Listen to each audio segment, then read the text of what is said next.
Selamat siang teman-teman semua. Sebelum kita memulai ibadah gereja Bibi Metode 11, mari kita saat teduh sejenak. Saat teduh dimulai. 1 Yohanes 2 ayat 26. Dan inilah janji yang telah dijanjikannya sendiri kepada kita, yaitu hidup yang kekal. Sebelum kita memulai ibadah, mari kita sama-sama mengangkat satu pujian, yaitu Waktu Tuhan.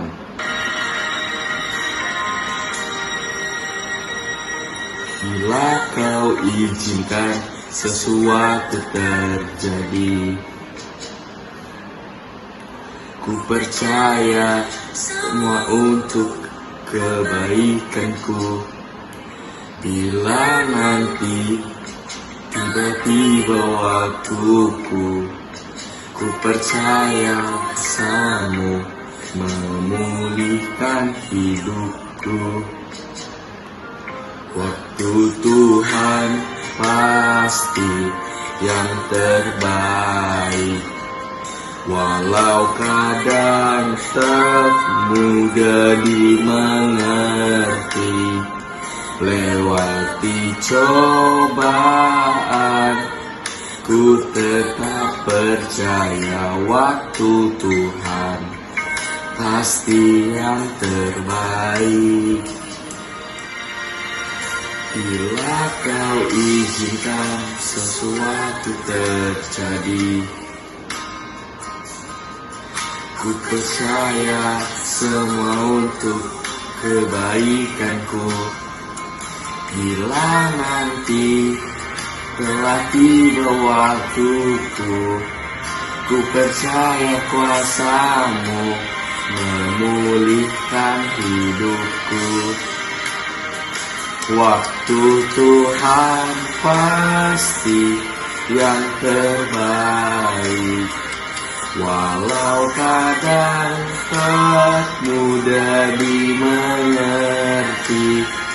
Lewati cobaan, ku tetap percaya waktu Tuhan pasti yang terbaik. Mari kita berdoa. Tuhan Yesus, terima kasih karena Tuhan masih memberikan kita nafas kehidupan sehingga kita semua dapat mengikuti ibadah Bibi secara online. Kiranya Tuhan memberkati kami dari awal ibadah sampai akhir. Dalam nama Tuhan Yesus kami sudah mengucapkan syukur. Amin. Mari kita angkat satu lagu pujian lagi yang berjudul Tuhan Yesus Baik. Segala berkesudahan, kasih setiamu Tuhan, selalu baru rahmat-Mu bagiku.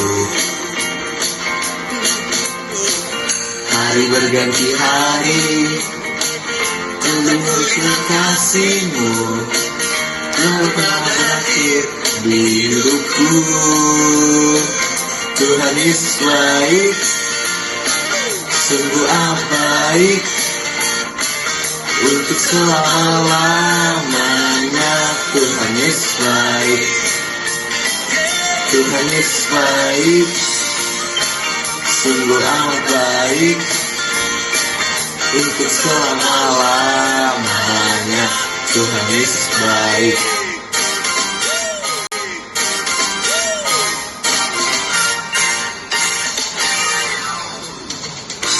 Yang berkesudahan, kasih setiamu Tuhan, selalu baru rahmat-Mu bagiku. Hari berganti hari, tetap kulihat kasih-Mu yang telah berakhir di hidupku. Tuhan Yesus baik, sungguh amat baik, untuk selama-lamanya. Tuhan Yesus baik, Tuhan Yesus baik, sungguh amat baik, untuk selama-lamanya. Tuhan Yesus baik. Shalom adik-adikku yang dikasih dalam Tuhan. Kita bertemu kembali di acara ibadah Voice Weekend pada siang hari ini. Kita akan masuk di dalam firman Tuhan. Sebelumnya mari kita bersatu di dalam doa. Bapa yang di surga, kami bersyukur untuk kesempatan yang masih Tuhan berikan. Kami bersyukur kiranya Tuhan memberkati kami melalui firman yang akan kami renungkan pada siang hari ini. Biarlah Engkau sendiri yang berbicara kepada kami, mengajar kami supaya kami sebagai anggota putra pengganti, kami mengerti akan kehendak Tuhan di dalam hidup kami. Kami serahkan waktu ini hanya di dalam pimpinan-Mu. Kami berdoa dan ucap syukur hanya di dalam nama Tuhan Yesus Juru Selamat kami yang hidup. Amin. Baik, hadirinku yang terkasih dalam Tuhan, kita semua pasti ingin sukses. Kita semua pasti ingin berhasil di dalam setiap kehidupan kita. Di dalam perjuangan kita, di dalam studi kita, bahkan nanti setelah dewasa, di dalam pekerjaan kita semuanya pasti menuju satu tujuan, yaitu kesuksesan. Tetapi seringkali kita melihat teman-teman kita ataupun orang-orang yang lain menghadapi begitu banyak persoalan. Bahkan mereka tidak mencapai kesuksesan yang seharusnya mereka bisa capai. Kenapa bisa demikian? Nah, seringkali orang tidak bisa sampai suatu tujuan yang ingin didapatkan karena seringkali pada saat mereka berjuang ataupun pada saat mereka menjalaninya, mereka menghadapi begitu banyak tantangan, lalu mereka menyerah. Apalagi pada saat mereka melihat di depan mereka suatu masalah yang begitu besar, ataupun yang diberikan oleh suatu perusahaan, oleh suatu peristiwa, ya, oleh suatu pekerjaan, atau katakanlah kalian yang sedang studi, oleh banyaknya PR, oleh banyaknya proyek-proyek yang harus dilakukan, lalu barusan melihat masalah tersebut, bukannya mencoba, bukannya untuk terus berusaha, tetapi malah mundur. Dengan kata lain, pada saat melihat begitu besarnya masalah di depan kita langsung putus asa. Kita tidak berani melangkah ke depan. Kita merasakan bahwa saya ini gak sanggup, bahwa saya ini gak layak, ataupun biarlah orang lain saja, langsung mundur. Padahal kita punya kesempatan tersebut. Nah, pada siang hari ini kita akan sama-sama merenungkan satu tema yang sangat penting, yang sering kita lalaikan. Tema pada siang hari ini, Bapak ambil temanya adalah optimis. Ya, optimis. Lawan katanya adalah pesimis. Nah, coba bertanya kepada diri kalian sendiri. Selama ini di dalam kehidupan kita, apapun yang kita hadapi, kita lebih bersifat optimis atau lebih bersifat pesimis? Tentu kalian sudah mengerti apa yang dimaksud dengan optimis, apa yang dimaksud dengan pesimis. Orang yang pesimis adalah orang yang ragu-ragu, orang yang penuh dengan ketakutan, orang yang tujuan hidupnya gak pasti. Itulah orang-orang yang pesimis. Artinya orang-orang pesimis itu adalah orang-orang yang melihat kejadian, melihat suatu peristiwa dengan sisi negatifnya. Makanya orang-orang yang pesimis itu kebanyakan adalah orang-orang yang tidak bisa berhasil. Karena dia pesimis. Artinya pada saat dia ingin melakukan satu pekerjaan, dia sudah meragukan dirinya sendiri, gak bisa. Sebaliknya, orang yang optimis adalah orang yang selalu melihat setiap peristiwa, selalu melihat setiap keadaan dengan sisi positif. Itulah orang-orang optimis. Artinya, walaupun dia melihat apa yang akan dia hadapi itu suatu tantangan yang begitu besar, suatu masalah yang sedang menunggu dia, tetapi dia katakan, saya bisa. Saya pasti bisa. Bisa. Ayo, saya bisa. Nah, itulah orang-orang optimis. Walaupun sebenarnya dia begitu lemah. Walaupun bisa dikatakan belum tentu dia bisa. Tetapi orang yang optimis adalah orang yang berani melangkah, berani maju walaupun tantangan begitu besar. Nah, pada siang hari ini kita akan melihat satu perikop firman Tuhan yang tertulis di Keluaran pasal 14 ayat 13. Keluaran pasal 14 ayat 13. Mari kita membacanya bersama-sama. Tetapi berkatalah Musa kepada bangsa itu, janganlah takut, berdirilah tetap dan lihatlah keselamatan dari Tuhan yang akan diberikannya hari ini kepadamu. Sebab orang Mesir yang kamu lihat hari ini tidak akan kamu lihat lagi untuk selama-lamanya. Nah, adik-adikku yang terkasih di dalam Tuhan, dalam perikop firman Tuhan ini, jika kita membaca firman Tuhan, ini adalah satu peristiwa pada saat bangsa Israel keluar dari tanah Mesir, lalu mereka menghadapi satu lautan yang begitu luas. Seakan-akan mereka menghadapi jalan buntu untuk melepaskan diri dari pengejaran tentara-tentara Mesir. Nah, tetapi di saat ini Musa berkata kepada bangsa Israel, jangan takut, jangan takut, karena Tuhan sedang menyertai kita. Tuhan yang akan menyelamatkan kita. Itu kata Musa kepada bangsa Israel. Nah, kita melihat kenyataannya yang terjadi adalah pada saat Musa dengan tongkat yang diberikan Tuhan membelah laut tersebut, dan mereka bisa melalui lautan yang begitu luas dan begitu panjang tersebut. Akhirnya mereka selamat sampai di seberang. Lalu tentara-tentara Mesir yang juga ikut melewati lautan itu, akhirnya mereka tenggelam dan mati semua. Nah, diriku yang terkasih di dalam Tuhan, firman Tuhan ini mengatakan kepada kita, jangan takut. Pada saat kita sungguh-sungguh percaya kepada Tuhan yang selalu menyertai kita, jangan takut. Walaupun begitu besar masalah di depan kita, pasti kita bisa melaluinya.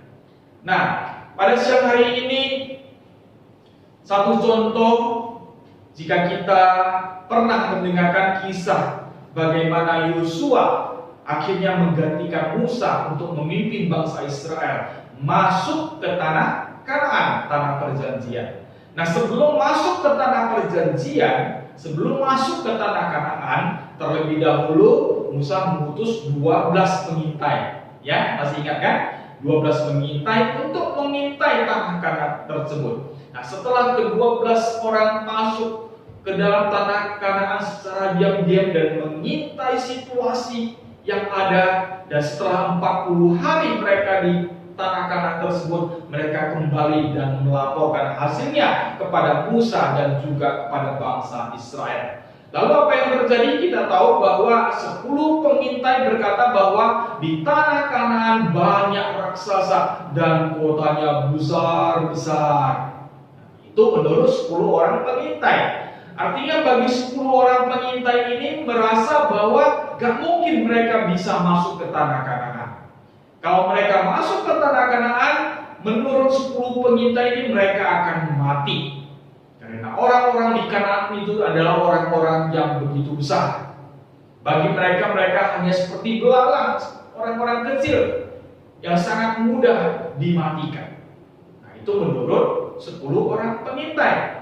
Nah, pada saat 10 orang pengintai ini mengatakan berita yang demikian, akhirnya Yosua dan Kaleb marah. Mereka marah besar.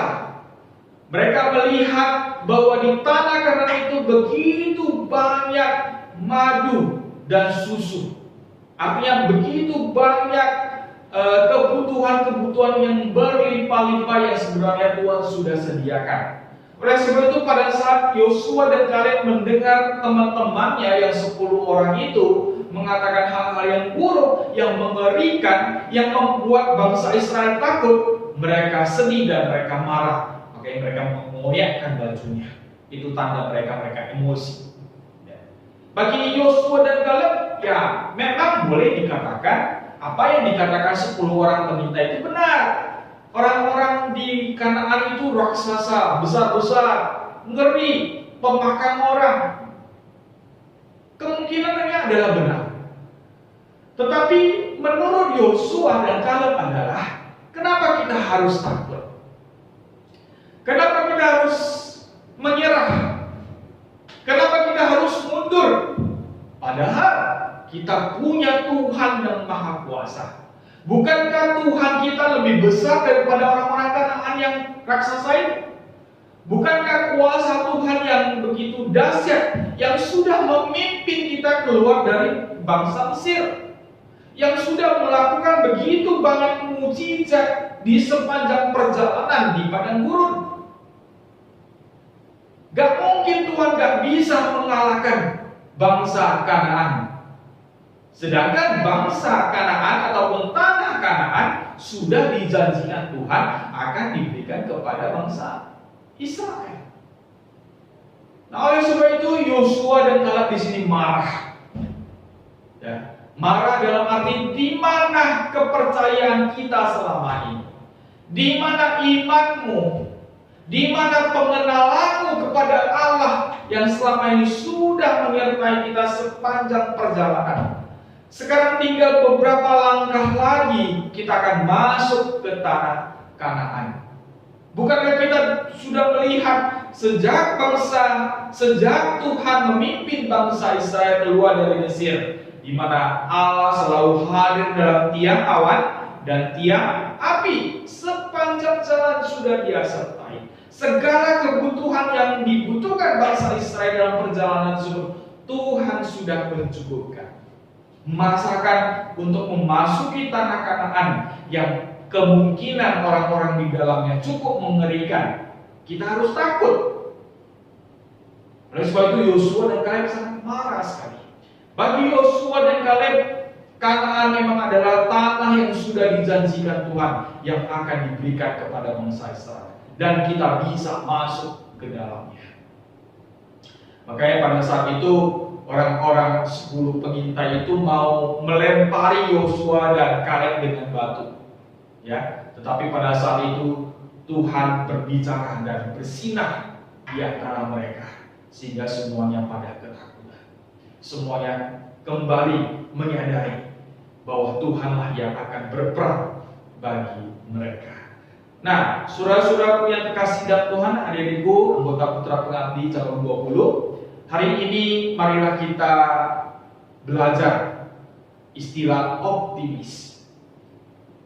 Bapak, maksudnya adalah bahwa kita sebagai anggota Putra Pengabdi yang sudah belajar firman Tuhan, yang sudah mengenal Tuhan, dan yang sudah merasakan penyertaan Tuhan, marilah kita tanamkan sikap optimis di dalam diri kita, di sepanjang kehidupan kita.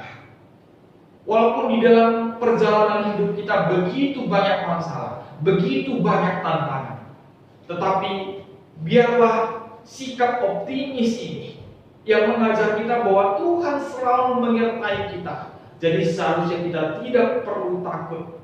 Kita seharusnya tidak perlu pantang menyerah, tetapi seharusnya kita terus maju di dalam pimpinan Tuhan. Nah, oleh sebab itu pada siang hari ini beberapa poin yang harus kita pelajari, yang harus kita ingat supaya kita menjadi orang yang optimis. Yang pertama adalah jangan takut.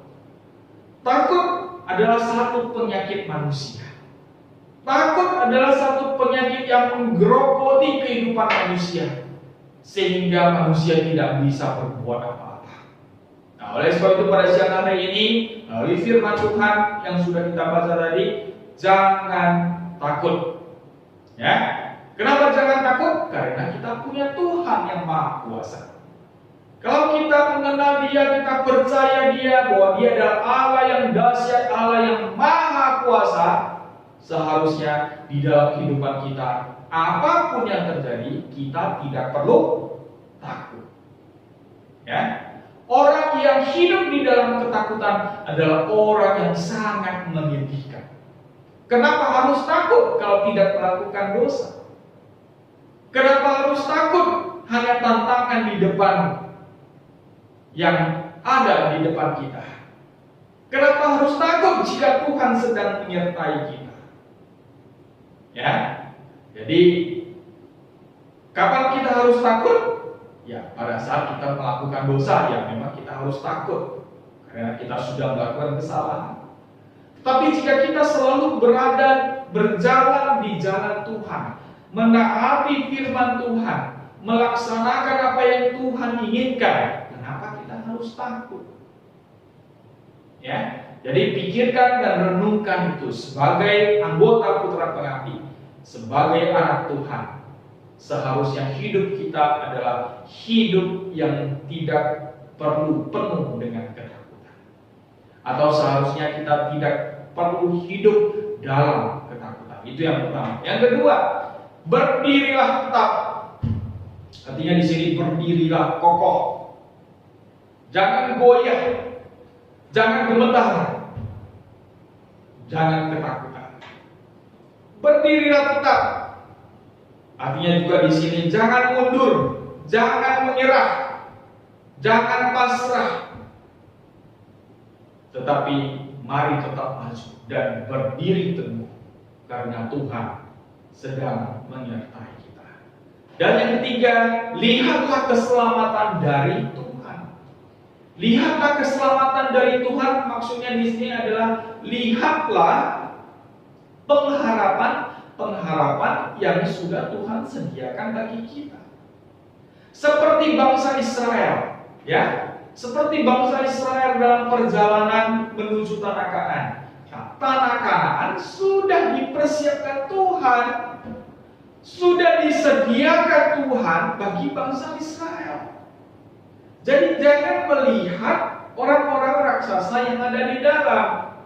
Jangan melihat masalah ataupun tantangan yang ada di depan. Tapi lihatlah apa yang sudah Tuhan sediakan. Begitu juga dengan kita. Sebagai murid, sebagai anak. Marilah kita melihat satu pengharapan yang ada di depan kita. Tentu, pada saat kita sungguh-sungguh belajar, ada satu pengharapan pasti yang sedang menunggu kita. Tetapi jika kita malas belajar, bermalas-malasan, gak mau buat PR, sering terlambat, tidak ikut Google Meet, maka pengharapan itu akan sirna. Padahal pengharapan sudah di depan. Seperti halnya bangsa Israel, dan di mana tanah Kanaan sudah ada, bukan? Sudah disediakan. Tetapi jika bangsa Israel takut, mundur, mau kembali ke Mesir, ya, dan akhirnya tidak mau maju ke depan untuk mencapai tanah Kanaan tersebut, ya otomatis tanah Kanaan yang sudah tersedia tidak akan tercapai. Nah, ini yang terkasih dalam Tuhan, mari kita belajar pada siang hari ini. Yang pertama, jangan takut. Berdirilah tetap, artinya berdiri kokoh, jangan mundur. Dan yang ketiga, lihatlah keselamatan daripada Tuhan. Lihatlah pengharapan yang sudah Tuhan sediakan di depan kita. Jadi, adik-adik yang terkasih dalam Tuhan, kalian ataupun kita sebagai anggota Putra Pengabdi, dimanapun kita berada, terlebih kita yang di cabang 20 ini, marilah kita selalu menjadi teladan, menjadi terang dan garam. Dan terlebih pada siang hari ini, kita harus menjadi orang-orang yang optimis. Ya, jangan jadi orang yang pesimis. Orang yang pesimis gak berguna, gak akan dipakai. Karena belum apa-apa sudah mundur, belum apa-apa sudah kalah. Itu kalimatnya. Tetapi orang yang optimis, maju dan terus maju, melangkah, yakin, walaupun belum kelihatan hasilnya, tetapi dia mau maju dan dia mau melangkah. Adik-adik yang terkasih dalam Tuhan, sebagai anggota Putra Pengabdi, firman Tuhan mengajar kita, jadilah teladan bagi orang-orang di sekitar kita. Anggota Putra Pengabdi itu adalah contoh, model dari orang-orang yang ada di sekeliling kita. Jangan menyandang status anggota putra pengabdi, tetapi kehidupannya sangat parah. Tetapi dia sering mencuri, sering berbohong, hidupnya bermalas-malasan dan pesimis. Ya, jangan. Sebagai anggota putra pengabdi, mari kita tampil di depan. Menjadi orang yang optimis dan mau terus melangkah ke depan. Kiranya Tuhan menolong kita dan melalui firman-Nya Tuhan terus berbicara dan mengajar kita. Amin. Mari kita berdoa. Bapa kami di surga, kami bersyukur untuk kesempatan yang masih Tuhan berikan. Terima kasih untuk firman yang sudah kami dengar pada siang hari ini. Biarlah Engkau yang terus berbicara kepada kami, Engkau yang terus mengajar kami, supaya kami sebagai anggota putra pengabdi, kami mengerti bahwa kami adalah orang-orang yang sudah Tuhan pilih menjadi teladan bagi orang-orang yang ada di sekitar kami. Terlebih pada siang hari ini Bapak, melalui pelajaran optimis, kami mau belajar menjadi anak-anak Tuhan, menjadi anggota putra pengabdi yang optimis, yang melihat segala keadaan dari sisi positif, yang melihat segala peristiwa yang terjadi semuanya atas izin Tuhan, dan Tuhan sedang menyertai kami. Terima kasih Bapa, dengarkan doa kami berdoa mengucap syukur hanya di dalam nama Tuhan Yesus Juru Selamat kami yang hidup. Amin.